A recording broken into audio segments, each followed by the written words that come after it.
अब हम आते हैं वापस से लूप होल पर। लूप होल क्या था कि आपके जमींदार ने सोचा यार ये तो बड़ा बेईमानी कर रही है गवर्नमेंट हमारे साथ, हमारी रेंट भी छीन लिया, हमारी जमीन भी छीन ली, कुछ तो करो। तो उन्होंने क्या किया, एग्जिस्टिंग जो आपके टिलर्स थे उनको रिमूव कर दिया और अपने आप को रिप्रेजेंट करने लगे कि सर हम ही काम करते हैं, मैं ही जाता हूं साहब 3 घंटे, ये देखो पसीना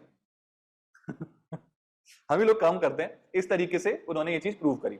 जब गवर्नमेंट को ये बात मालूम पड़ी तो गवर्नमेंट ने क्या किया, उसने एक नया पोर्शन ऐड ऑन किया, बोले लैंड सीलिंग।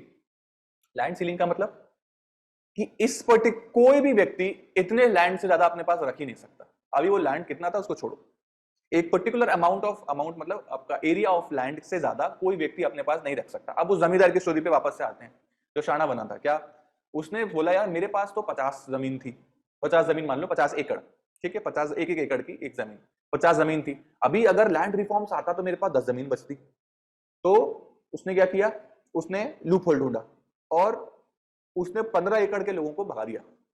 अब उसके पास कितनी जमीन हो गई, 10 तो उसकी बची थी जिसमें वो एक्चुअल में खुद से टिलर था। 15 लोगों को भगा दिया उसने, तो अब 15 एकड़ और जुड़ गई, तो 25 एकड़ हो गई। इस तरीके से 25 चली गई, ठीक है चलो चली गई। तो गवर्नमेंट को ऐसा लगा कि यार अभी भी जो 15 लोगों को इन्होंने भगा दिया उनको न्याय नहीं मिला। तो गवर्नमेंट ने क्या किया, उन्होंने लैंड सीलिंग लगा दिया। और लैंड सीलिंग में सपोज उन्होंने कह दिया कि कोई भी 8 एकड़ से ज्यादा अपने पास नहीं रख सकता, या 10 एकड़ कर लेते हैं, कैलकुलेशन में आसान हो जाएगा, 10 एकड़ से ज्यादा अपने साथ नहीं रख सकता। अब इससे क्या होगा, इससे वो जो 15 एकड़ उसने एक्स्ट्रा पकड़ी थी वो चली जाएगी उसके हाथ से। बोलो सिंपल है। तो क्या आपको लगता है कि लैंड सीलिंग से एक बेनिफिट हुआ उन टिलर्स को जिनको पहले वो बेनिफिट नहीं मिला था लैंड रिफॉर्म से? यस। और इसमें गवर्नमेंट ने एक वर्ड यूज किया था, इक्विटी और इक्वालिटी, कि हम चाहते हैं कि पोस्ट इंडिपेंडेंस सबको बराबर मौका मिले, सबको बराबर मौका मिले ग्रो करने का, क्योंकि प्री इंडिपेंडेंस चीजें बहुत अप्स एंड डाउन्स में थी due to their own Britishers own hidden agenda. इस चक्कर में तो इक्विटी के नाम से गवर्नमेंट ने इस चीज को प्रपोज किया था, एक्टिव कर दिया था। अब इसमें क्या हुआ, गवर्नमेंट को बेनिफिट हुआ पॉलिसी बनाने में, टिलर्स को बेनिफिट हुआ क्योंकि अल्टीमेटली बेनिफिशियरीज ही वो थे। किसको नुकसान हुआ, अगेन जमींदार्स को। अब आप बताओ, जमींदार मान गए होंगे? नहीं, उनने फिर सब बैठे होंगे। फिर सोचो क्या किया जा सकता है कि ये लैंड सीलिंग से भी बचा जाए। आप होते तो क्या करते बताओ? अगर गवर्नमेंट अगर गवर्नमेंट ने कह दिया कि एक आदमी 8 एकड़ से ज्यादा नहीं रख सकता और आपके पास 25 एकड़ है, क्या करोगे आप? सर फैमिली मेंबर्स को दे देंगे। यस। तो इन लोगों ने क्या किया, आपके जमींदार्स ने, इन्होंने एक कोर्ट केस कर दिया गवर्नमेंट के अगेंस्ट। बोले ये सब बेकार बातें हैं, ऐसा कैसे हो सकता है, आपने एक बार हमसे लैंड उसमें रिफॉर्म्स में छीन लिया, अब हमारे पास ईमानदारी का हो गया तुम्हारे उसके चक्कर में, अब तुम लैंड सीलिंग भी लगा रहे हो, सब बेईमानी है। इस तरीके से उन्होंने कोर्ट केस कर दिया। कोर्ट केस में क्या होता है, सबसे पहले लगता है स्टे। जब तक डिसीजन नहीं हो जब तक लग जाता है स्टे।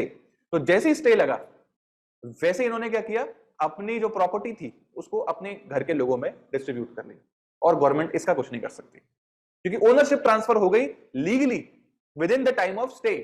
तो कुछ नहीं हो सकता। और तब बैक डेट पे भी बहुत बेईमानी होती थी, अब नहीं हो पाती है, पहले तो बहुत होती थी। आज से 15-20 साल जब हम छोटे थे ना, हमने तब भी बैक डेट पे बहुत कुछ होता हुआ देखा है।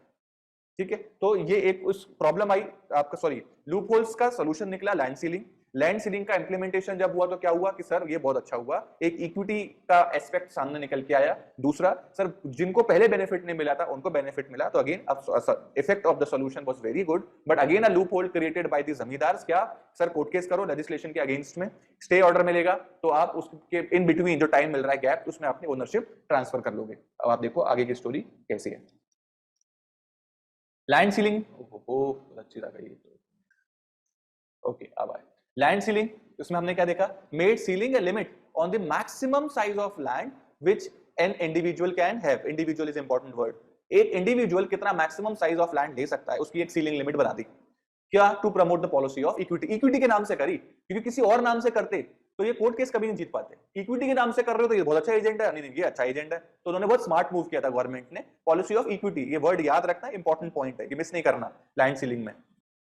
ओके, इसका रिजल्ट क्या हुआ? इसका रिजल्ट आया कि अगेन इक्विटी एस्टैब्लिश हुई। Tillers who did not get the land through the land reforms got the opportunity of allotment of land. ठीक, इसका लूप होल्स का निकला, big land owners challenge the legislation in the court, meanwhile transferred there lands with in the family. फिर भी वैसे बहुत सारा नहीं कर पाए, पर काफी लोग कर भी गए, तो बहुत मेजर दिक्कत नहीं आई इंडिया को। लिख लो आप इसे।